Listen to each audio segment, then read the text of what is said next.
Welcome to another episode of Red and Black, where your conservatism is not just the color that you're used to.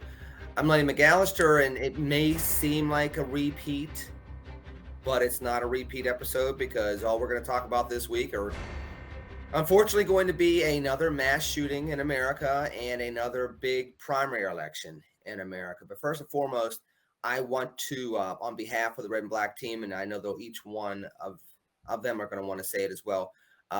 We want to wish you well on Memorial Day. And Priscilla, you brought up something in the pregame.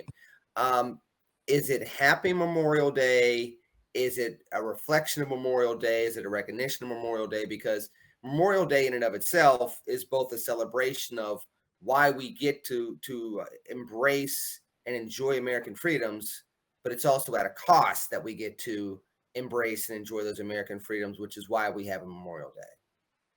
I think customarily people say Happy Memorial Day, understanding that it's not really a happy celebration, but to honor those who have given their life and made the ultimate sacrifice. I am the proud daughter of a U.S. Army veteran who served in Vietnam. He's my personal hero, and I'm blessed to still have him alive. But I have family members, and we all know someone or have a family member who have served in the military and are no longer here with us. And there are fallen angels. And so on this Memorial Day, I just want to send love and prayers to the nation. And we're going to recognize and honor those who loved our country so greatly.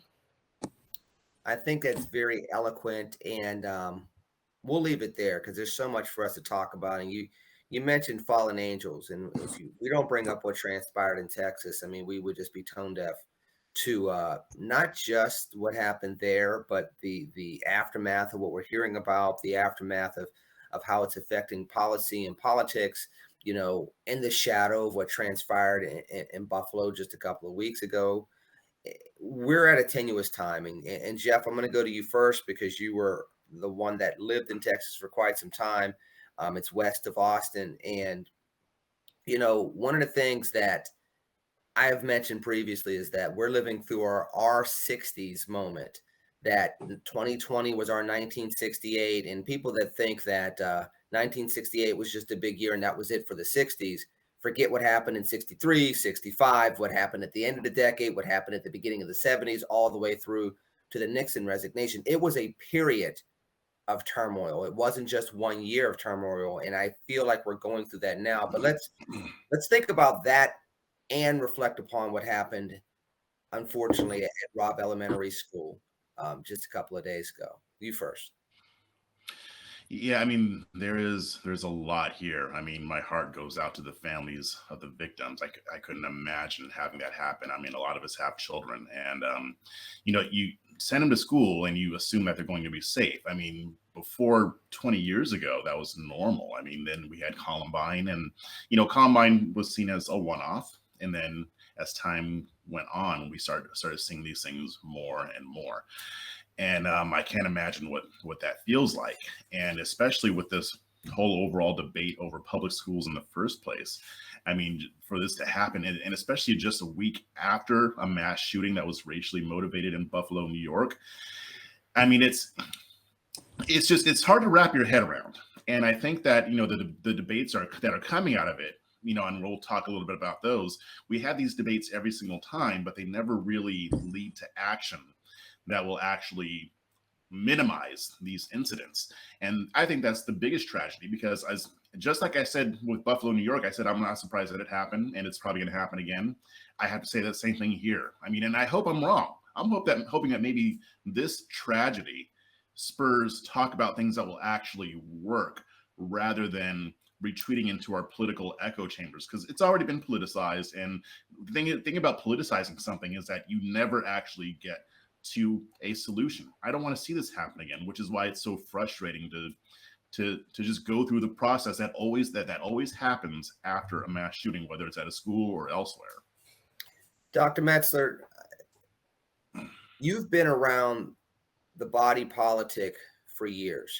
And whereas we've all kind of engaged politics locally, statewide, nationally, you've been in the inner circle of inner circles for many years. And that's what differentiates you on this show and throughout the country. Is there anything that's different about what's going on right now that may allow us to have a different moment? Because, I was just bringing up to my wife earlier that the moment could have been Sandy Hook when the Democrats at least still controlled the Senate. They didn't control the House, but they had the presidency and the Senate, and stuff didn't get done then. Heck, President Obama came into office with a huge amount of historic political capital, and it all basically got burned up on Obamacare. Race relations, gun control, immigration, a lot of that stuff was just, it wasn't even deprioritized. It just wasn't prioritized as they focused on getting Obamacare across the finish line. And it cost them pretty much most of the political capital that he had. And it cost him the majorities he had in the Senate and the House, including a supermajority.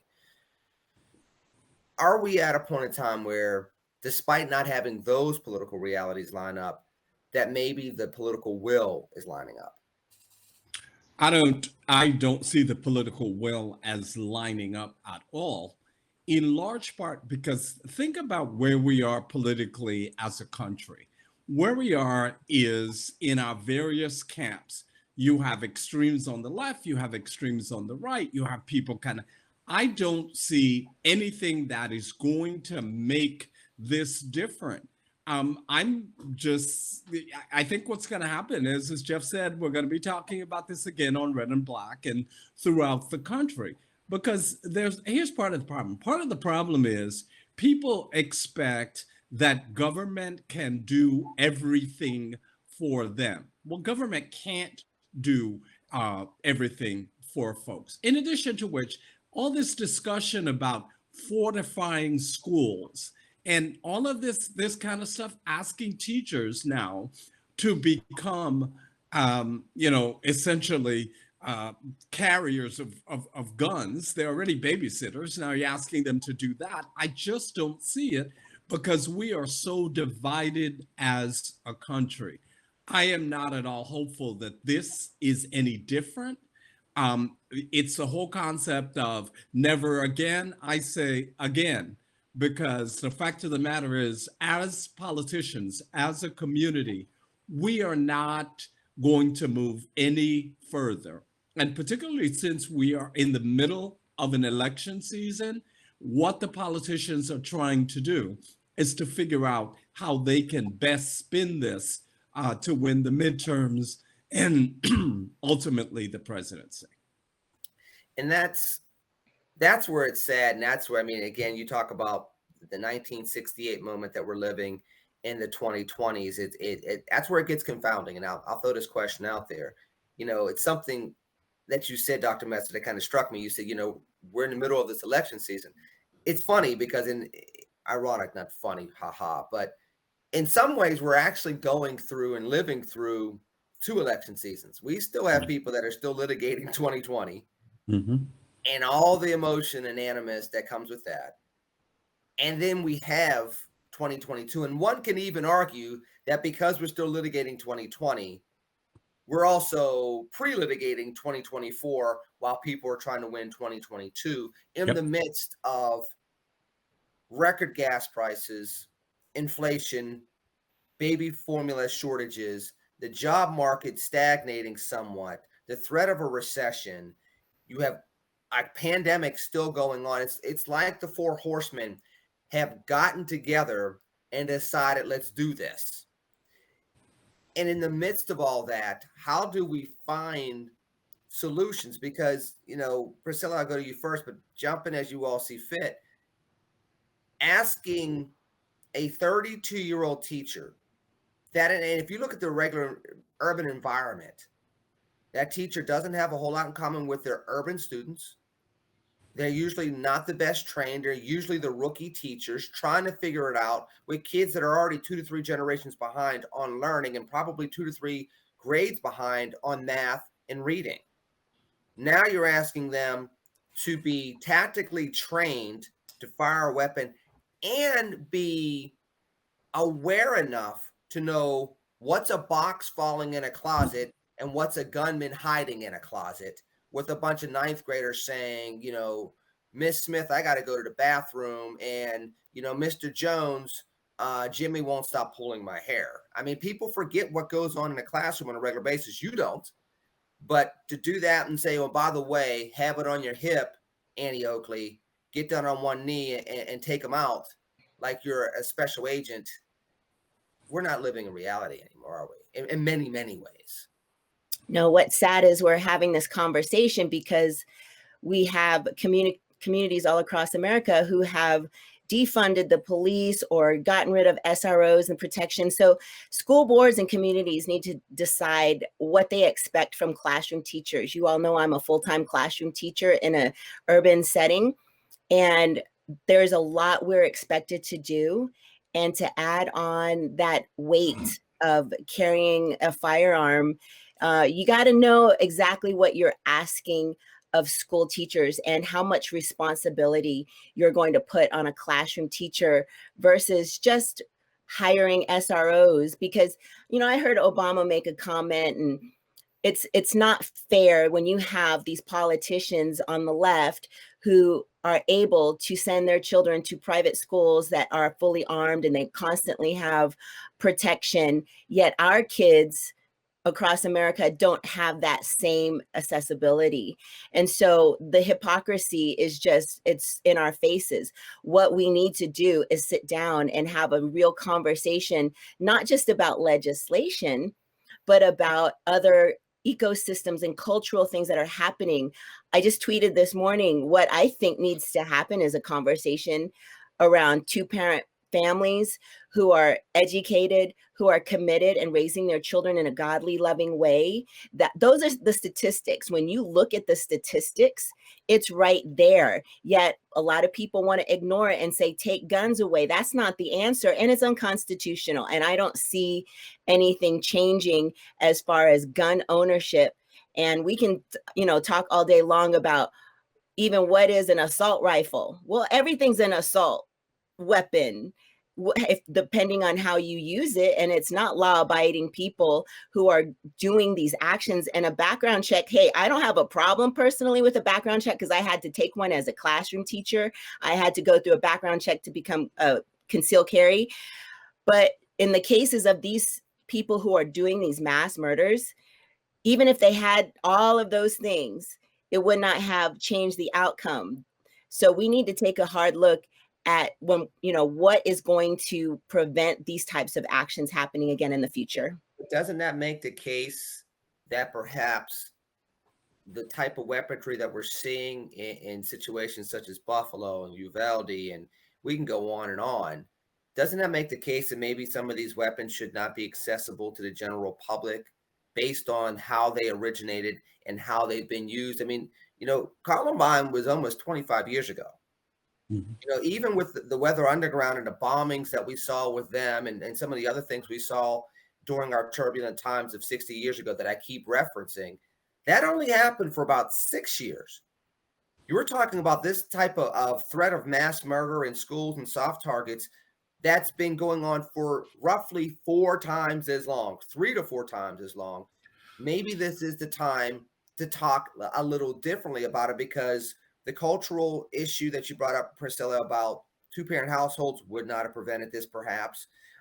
Mental health and mental health checking may or may not have prevented this as well.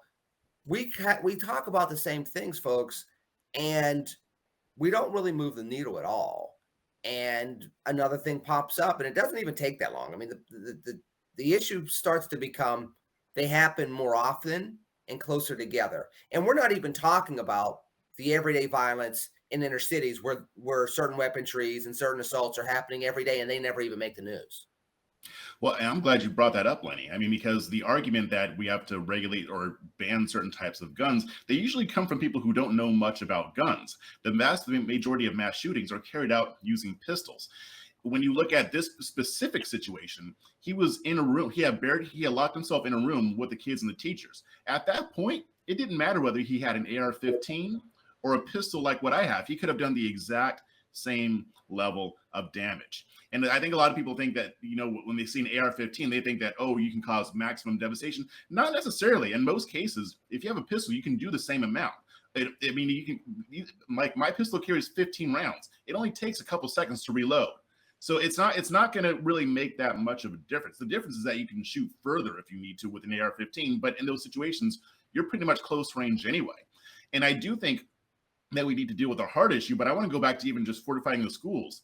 When it comes to teachers having guns, I don't talk about it that much. I'm not opposed to it, but I think we need to remember that the people arguing for it, it wouldn't require teachers to carry guns. They'd be able to if they wanted to. And in order to carry on campus, they would have to go through some extensive training to understand how to use it, even if they already got the license. So, I mean, I'm thinking about in this situation, these two teachers were locked in this room with this guy. If one of them had a gun and knew how to use it, they might have been able to stop it. But I think even before that, we need to, I want to go back to what Priscilla said. We need to make sure our children have the same level of protection that our government officials do, that people going to sporting events do, that our courthouses do. You never hear about mass shootings at a city council meeting because they got armed security, they got metal detectors. You cannot bring a gun there. And if you try to do it before you get to the metal detector, you're going to get killed. Same thing with courthouses.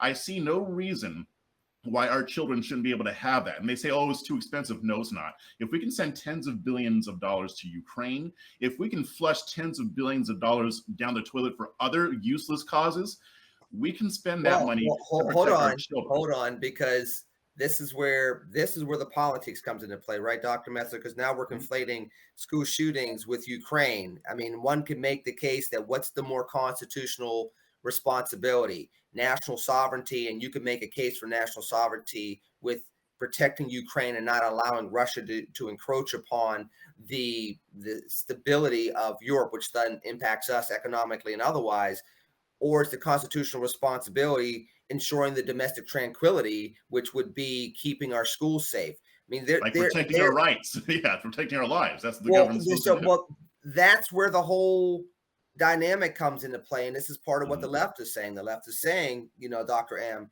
we're throwing money towards all these things that we should be throwing towards our schools. But isn't that not the same argument we've heard forever? Why are we sending money to fill in the blank? Why are we sending money to, before it was Iraq, it was Afghanistan. It was, why are we trying to do nation building? And then after ISIS came about, and then it was like, well, we need to stop. So, we've heard that argument before. How do we solve both issues? The proverbial walk and chew gum at the same time, things that government's supposed to be able to do. Not, and it's to your point, shouldn't do everything, but there's supposed to be some things that government is not supposed to do well, but they're obligated to do well constitutionally. Yeah, and let me talk about the problem I have with this so-called fortifying schools. The discussions I am hearing are not, in fact, serious discussions. The discussions about should we have one door or a door lock? Shut up. You know nothing about that. If what we're talking about is essentially making sure schools are as secure as airports, as courthouses, that's a different discussion. But here's what we have. We have this political discussion. Let's fortify schools and, make sure there's only one way in and one way out. Come on, these are not serious discussions. I think that the government in this particular case has to get its priorities together. If it is going to be fortifying schools, do it in a way that is done by professionals and stop with the damn sound bites already. That's the part that's irritating me about this entire discussion. And I think you're right, Jeff, your analysis about guns is exactly on point. But the whole discussion, we're having these stupid discussions about, make sure the back door is locked and there's only, let's have a serious discussion about how government protects our lives. Let's do it that way. Let's look at the budgets and see, in fact, where the money is being spent.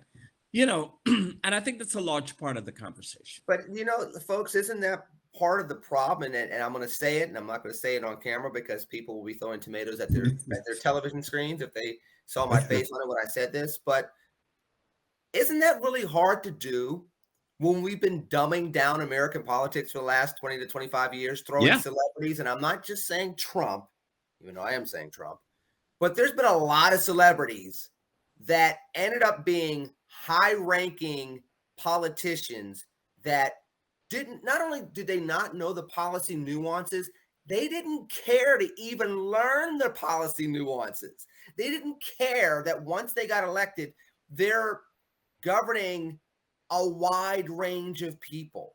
They could care less about that. And if that's where we are on both sides of the aisle, where the body politic has gotten dumber, the electorate has gotten less concerned about nuanced policies, and they, in fact, in many, many ways, have gotten dumber. The conversations and debates have gotten dumber and more emotional and full of rancor. Why do we expect there to be solutions now when you have something highly complex with a country full of 325 million people during a pandemic and a possible recession?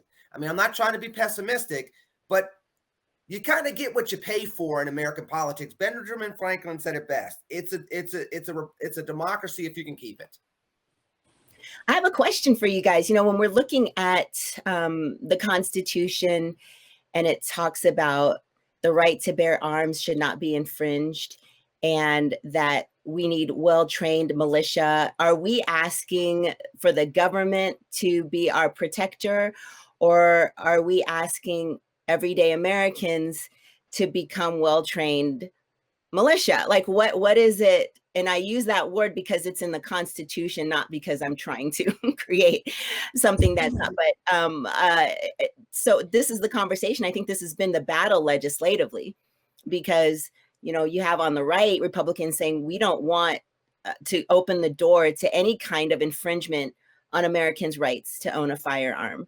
And by the way, AR does not stand for assault rifle. Well, I would say that my understanding is that, and plus, I think just to refer back to what Lainey said, I think the title of this episode should be "Everything is Dumber." Yeah, I agree. But I agree. But my understanding is that the well-regulated militia, the term well-regulated didn't necessarily mean government regulations. It meant like regulated, like as trained, able to perform, and that is us. But I do believe that the main role of government is to protect our rights. Now, they're not always good at it, and we'll probably get into this. I mean, we saw how the police performed when it came to this particular shooting, which gives you reason to wonder how they'll react when it's a private situation. Well, that's why private individuals need to have the means by which they can protect themselves, because they can't always rely on the government.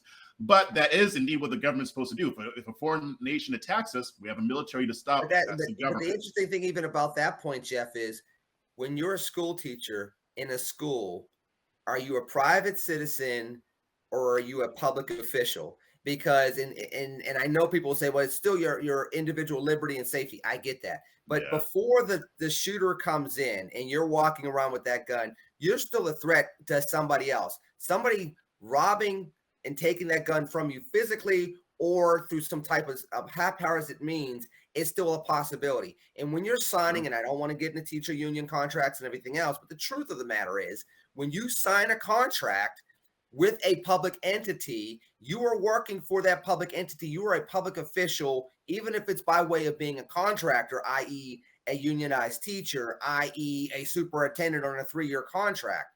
So where's the line between private individuals protecting themselves and being a public official that 99.7% of the time where nothing's going to happen at that school where you even have to think about your gun?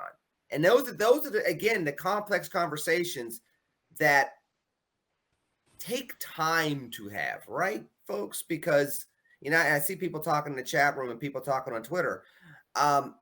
Those are the things that take time to figure out. And again, everything's dumber if you go with the theme, and we might actually name it that for this episode. Nobody wants to do complex, thoughtful stuff anymore, even if it's going to take a certain amount of political courage to piss off your side of the aisle. That's where we're also at as well. People are dumber and they're not courageous anymore. We call courage yelling at people. That's not courage. It's just being loud. We used to call that being boorish just a couple of years ago. So brave. Well, and the thing I would say too about the Second Amendment, remember the Heller case, and remember that in fact the Second Amendment the court ruled is in fact, the government can in fact put regulations on the Second Amendment. Remember, in Heller, the court, and it was a conservative court, specifically said the Second Amendment is not unlimited. So, you know, let's Dr. Metzler, the official legal scholar and bright mind of Red and Black, who wrote that opinion? I believe it was Scalia who wrote that. You would be correct. The late, great conservative Supreme Court justice. Right. So and so when I hear people talking about the Second Amendment, remember, it's not unlimited. Now, but it's also not unreasonable. You can't just start taking people's guns away. But I think it's important to talk about Scalia, the fact that Scalia wrote Heller, and that there are some limitations in terms of well-regulated militia. The reason I think the government has a role is because that is where the money is coming from. The government can, in fact, make sure that the schools are being done in the same way courthouses are. That's the only reason. I'm not talking about, the government saying we will protect you. As my dad says, the only person who can protect you is yourself. And that's the bottom line here. But can you win elections to make changes in modern day America, having that much money against you? And Dr. Metzler, I'm going to wink and nod at you because you know exactly where I'm going with this. I know of a candidate that was leading in polls and was lined up to win a pretty high profile election until the NRA and the anti-gun lobby started getting thrown into the mix. Particularly, it was anti-gun people and Michael Bloomberg that got thrown into the mix. And all of a sudden that person did not win. So we've seen both sides, whether it's the NRA pumping up a candidate or anti-gun pumping up a candidate, influencing elections to keep it like this. And if you have that dynamic going on in politics, it's very hard to change the laws. So when we start talking about how to fix the mass murders at soft targets, the most vulnerable Americans, must we also talk about reversing Citizens United, or at least chopping a little bit of that tree down so that money is not influencing politics as much, so that people that want to have reasonable solutions can be in the fold and actually move the country forward on these type of tragic situations? We should, but it's not going to happen. This court's not going to have it.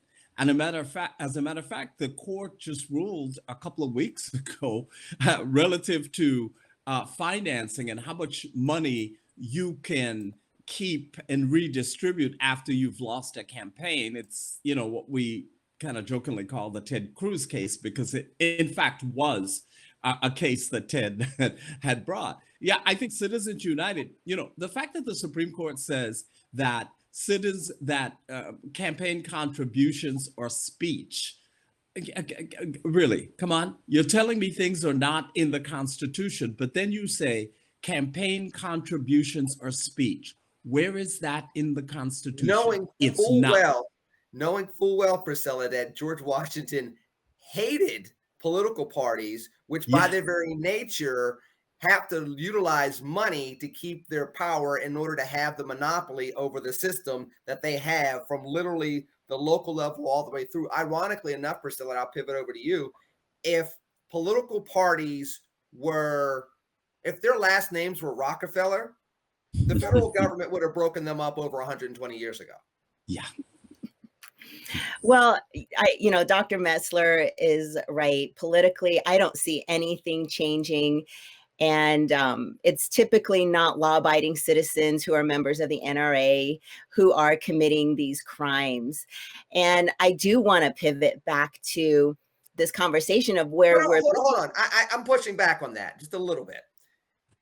Remember the situation out the Bundys in the ranch?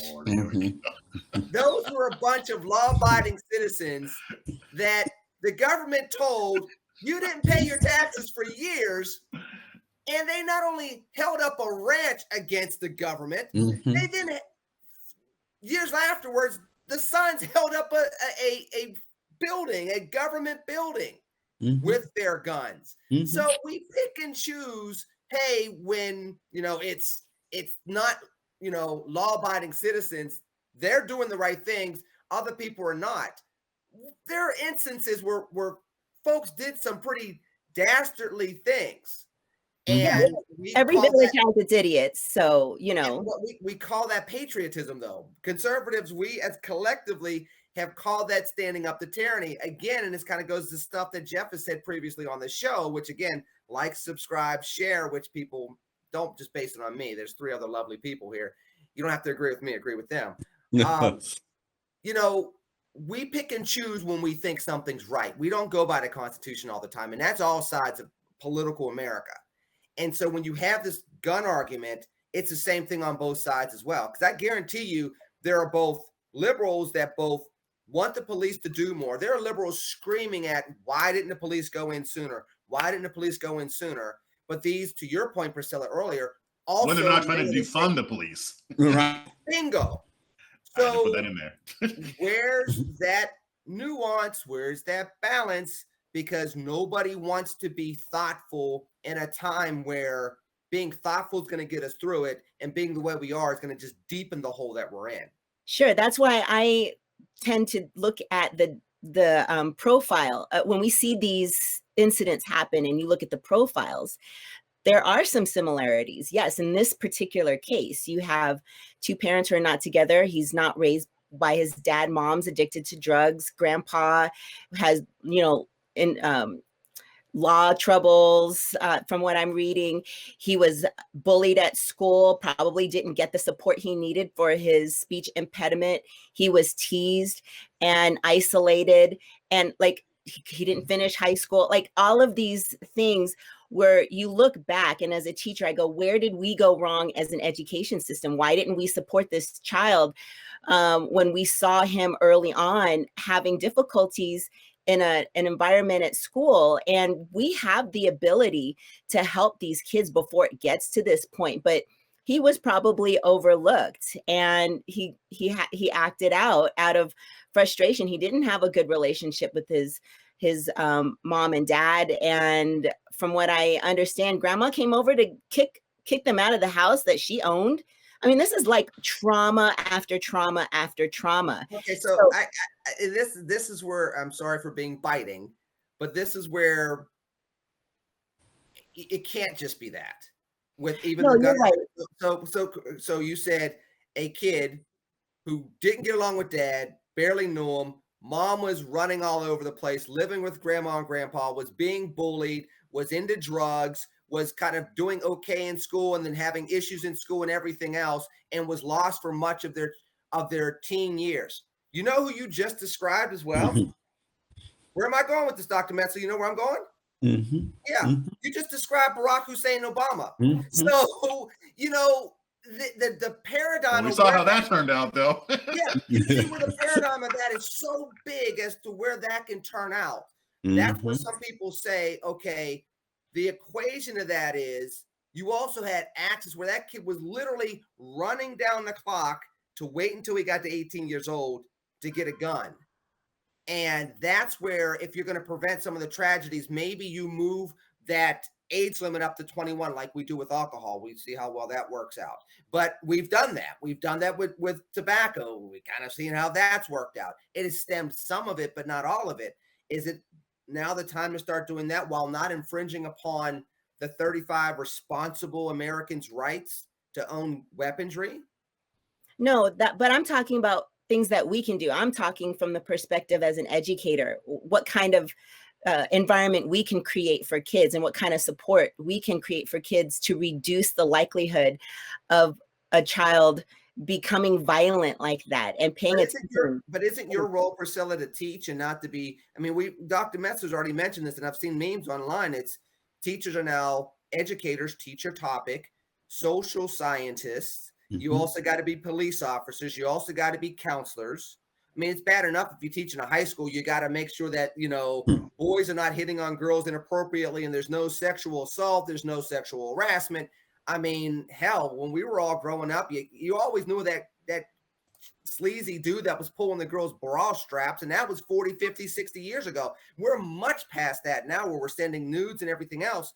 How much more are we supposed to put on teachers that are already saying that they're overworked, underpaid, and they've been burned out during the pandemic? Well, the answer is to embed character training in your everyday lessons.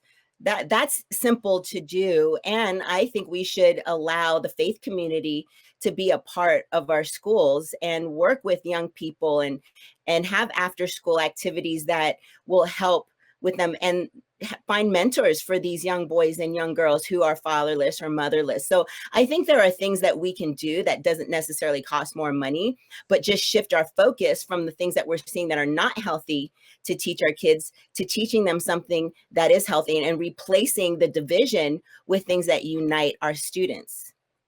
Jeffrey, I think Priscilla touched on something important there. I mean, government schools can only do so much. I mean, and I think that's what we're running into here. All those things that Priscilla just listed off would help, but there is no way to prevent this from happening, period.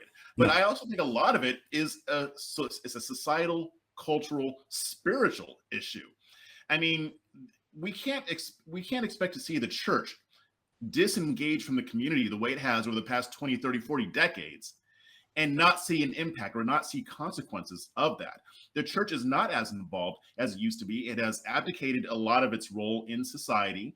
It is not nearly as influential as it used to be. And whether you're religious or not, even non-religious people can admit that having a church community and fostering that sense of togetherness and connectedness is of an overall benefit. And we don't have that anymore. I mean, church attendance is way down, even though people recognize the need for a church community, according to the study that I just read a few weeks ago. And I really do think that that has contributed to a lot of the cultural rot that we're experiencing in America. I mean, I think that really is the source of this problem. I mean, people always bring up the point, 30, 40, 50 years ago, we had guns, AR-15s existed. But you didn't see all these mass shootings like what's happening today. You didn't see all this violence. And whoa. Wait a minute. We had more churches in the 1920s, 30s, 40s, 50s, and 60s. And guess what we had a lot more of in the 20s, 30s, 40s, 50s, and 60s too? Lynchings and Jim Crow. So we had a hell of a lot of violence. We had 2 world wars. We had Korea, we had Vietnam, we had the civil rights movement. You can't conflate gun violence with war, though, Lenny. I mean, you can't say, "Oh, we had wars, therefore." Wars are totally different things. But I didn't just name wars. I named domestic terrorism. I named 2 waves of the Klan. I named the civil rights movement and the assassination of a United States president, which we've had 1 close call since then, which was 1981. And after that, we haven't even been close to that yet. So yes, we're seeing mass violence in one regard. It's hell, we went through the gang violence of Chicago and the bootleggers. We had a hell of a lot of violence, just in a different means. And maybe it was not as mainstreamed or as much on our television screens. In fact, hell, you can even say that the gangs of the 20s and 30s were glorified in a way that was much different. And you can make the argument. But I wasn't going all the way back to the 20s, though. I wasn't going back that far. My point is this. We've had that level of violence in communities forever. And in some instances, it was tolerated and even sanctioned based on how the power dynamic was in society, in the economy, and in politics. And it's a little different now because we have mass media, we have social media, and this world is further connected together. And the victims are starting to look different. Look, the murders in Buffalo, they were Black. The murders in Uvalde, they were Latino. We've seen those mass shootings where it's involved the LGBTQ community, where it's involved white folks. And 9/11, if you want to take it to international terrorism, those weren't a whole bunch of kids in the hood on the south side of Chicago. Those were business people that were jumping out of the World Trade Center and that were on those airplanes. So it's touching everybody, and maybe we're having a different reaction to the level of horrific violence as a result of that. I know, Jeff, I'm so brilliant. You have nothing to say. I didn't know which one was supposed to respond. No, but I'm saying, but even in communities, especially when you consider like mass shootings in schools and public places and stuff like that, we just weren't having that to the same degree, especially involving our kids. I mean, and that's why I didn't go all the way back to the 20s, because yeah, I know what happened back then, but I'm talking like before Columbine, like in the 80s when I was a kid. Like, you didn't hear about all that stuff happening. Yes, there's always going to be violence, but what we're seeing today, I think, is something even different. And I can even recognize that in general, like before COVID, the homicide rate was going down. But I'm talking specifically about these incidences where kids are targeted, or you're seeing mass shootings in supermarkets or whatever. We weren't having those back then. Usually, if there was violence, and I hate to say it this way, it was confined to a certain area. It wasn't really going outside of that as much. And now we're seeing something a little bit different. Well, I mean, let me just say too, as it relates to church involvement in communities. I mean, I happen to think that, in fact, that's an excellent idea, and we do it a lot ourselves.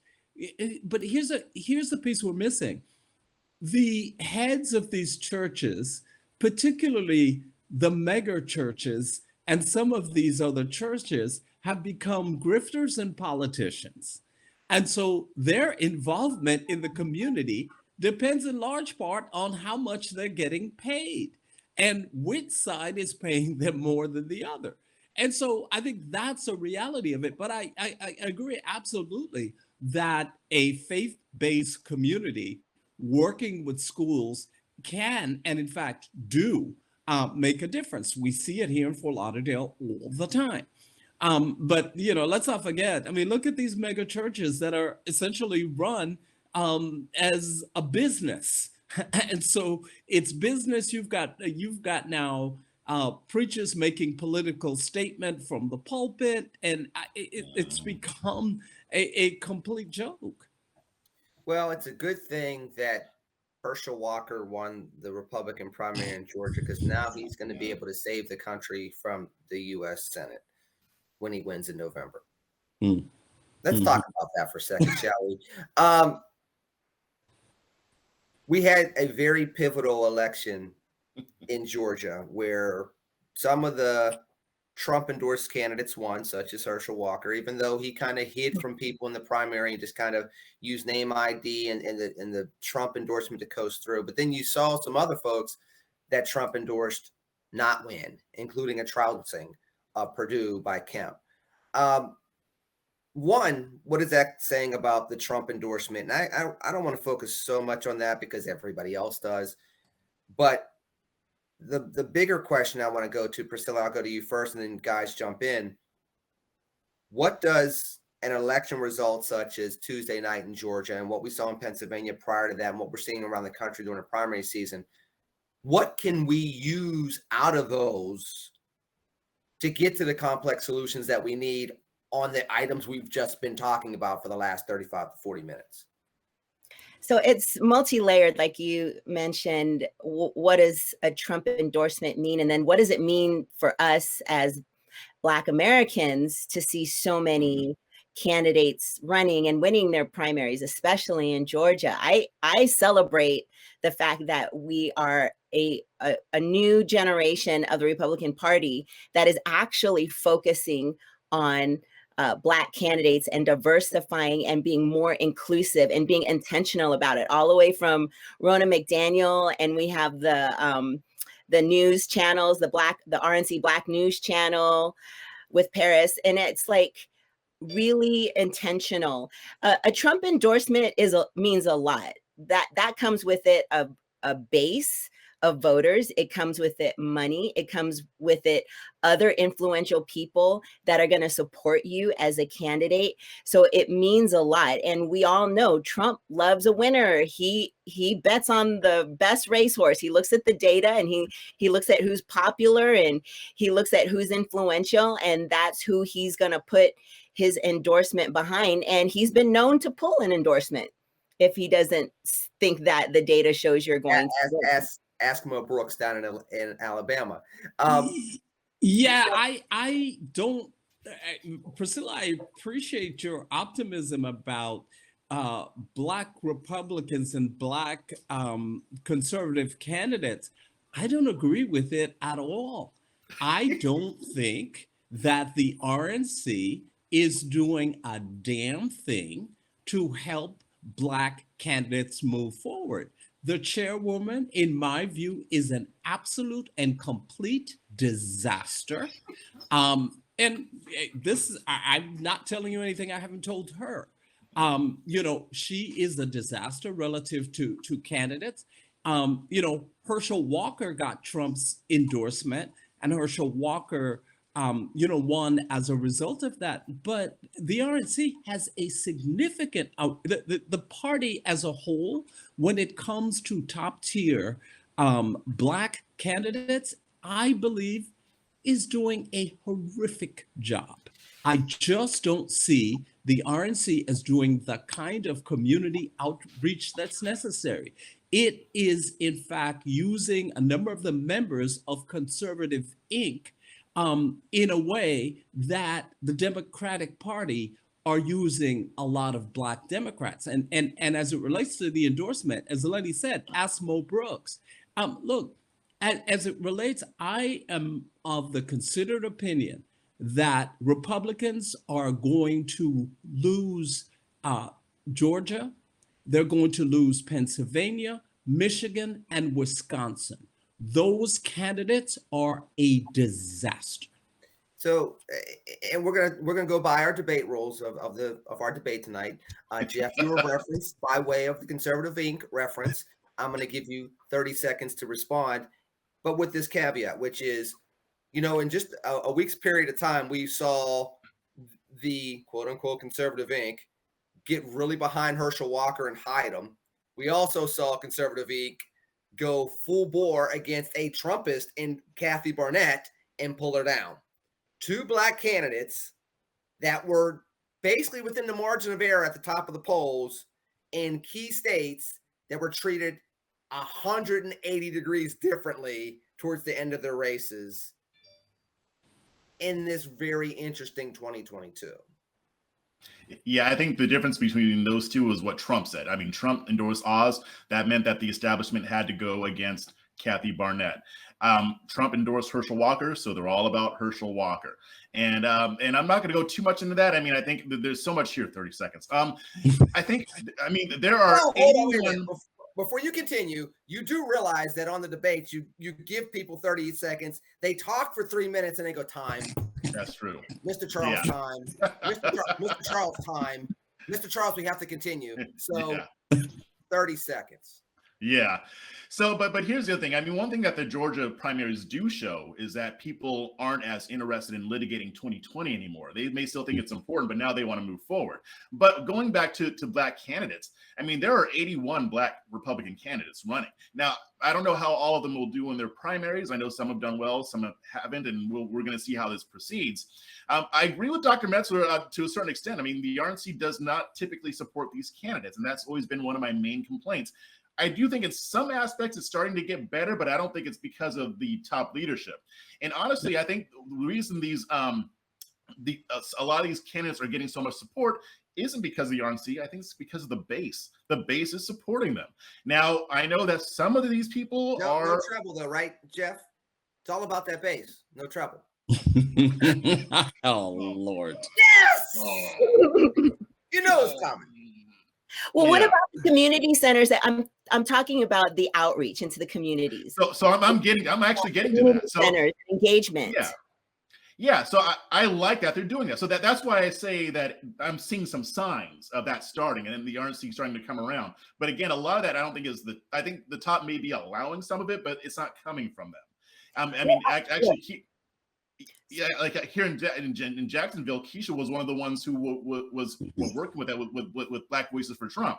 So the RNC did do that, and now there's some other stories that I could tell that I'm not going to right now. But suffice to say, I think most of the support that these Black candidates are getting are from the base. There are some of them that are grifters and some that are opportunists.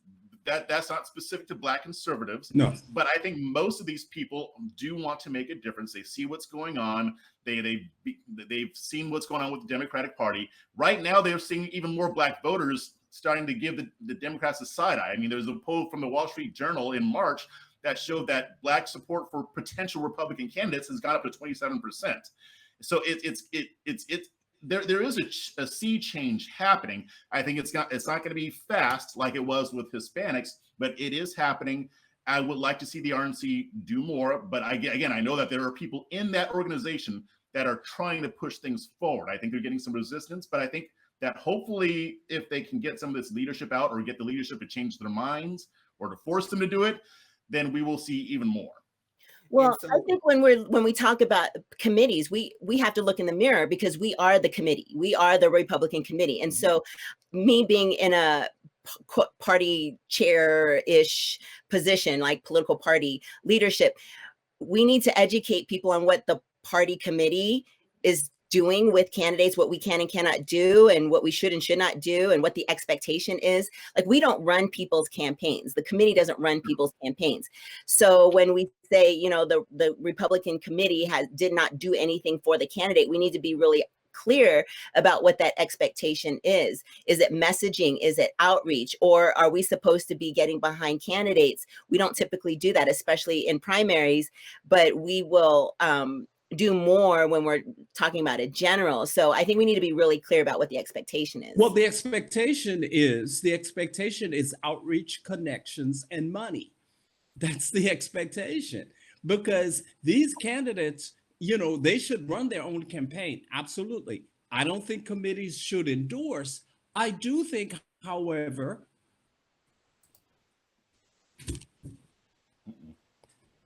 you good, Dr. Metzler? yeah, I for some reason I just blanked out here. Can you still see me? I can. Yeah. This is what happens when you mess with the RNC. They will mess with your internet. Keep trying to tell you that. Well, I'm seeing a lot of people donate directly to candidates too, as far as where Republicans are putting their money. But go ahead, Dr. Metzler.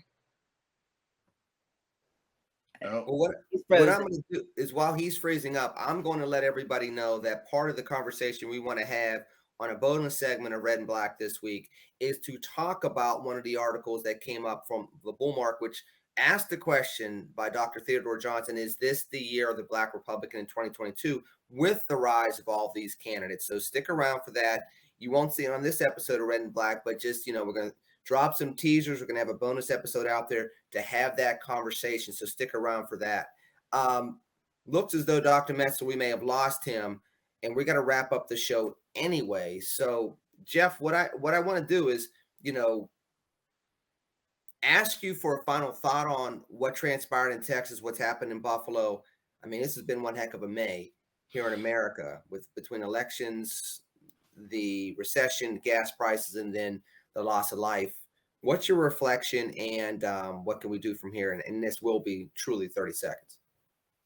Yeah, every time I see this nowadays, I just keep thinking, how many more times does this have to happen? How many more lives have to be lost before America finally gets to a place where it can actually sit down and figure out how to stop these things instead of just going 100% politics? The elites want us to go politics because they don't care about this stuff happening. They want us divided. So when do we get to a point where we can actually talk about these things and come up with actual solutions instead of just advancing an agenda? Otherwise, we're going to keep singing. Priscilla, what say you? Definitely an atrocity where babies are targeted and where elderly are targeted. When you have those ends of the spectrum being targeted, it makes something like this more atrocious. So we've got to look at many sources of solutions. And I think it starts in the home. Love your families, you know, give them a hug, and get connected to your faith community. So what do you got going on this week, Mr. Charles, with a fresh perspective, your articles on Red State and other places where you were providing your perspectives and even, dare I say, thought leadership? Yep, I'm doing even more interviews. I've got a lot lined up. I just did one on cancel culture in the workplace. We think it only affects celebrities. No, it's affecting everyday people where they're getting fired from their jobs or passed over for promotions for expressing certain political views. So I have an interview with Terry Pell on my YouTube channel right now. Check that out. Fantastic. Priscilla, what do you got going on this Memorial Day and Memorial Day week once I'm we gonna get go, past the weekend? sure, gonna go to some memorial celebrations, as well as do a talk with the Ethiopian community. And then we have the Western Conservative Summit here in the Denver area. It's gonna be awesome. Dr. Metzler, what do you have going on this week, this Memorial Day and moving forward? Vacation. You usually wow us with something a lot. Well, first of all, your vacations are more impressive than our regular weeks, so there's that. Vacation. That's it. Yeah, I want to know what you're grilling on Memorial Day. That's what I want to know. I want to see those Instagram pictures. Yeah, we will. I will send pictures of that. We'll be grilling in the islands, so I'll send pictures on that. If you do not follow Dr. Metzler on Facebook, Instagram, or Twitter, you missed out on some of the best looking foods you'd ever see in your life. So there's that. And he's already off the grill. He's like, forget you all, the charcoals or however way he's grilling. If he's using gas, it's better with gas, I guess. He's already getting ready. Listen, folks, reflect on your Memorial Day. Thank somebody that lost a loved one because of this country on Memorial Day. And just pray for the families that have gone through these tragedies over the last several weeks. And pray for us as a nation, so that we can get past the rancor, the animus, the obstacles, and do something truly historic to make our country better starting now. Not by digging into our trenches even more, but by building bridges and bringing people forward, in the days and months and years ahead. And meanwhile, we love you, we thank you for all things, and we ask you for partnership moving forward as Americans. Take care and God bless. Peace.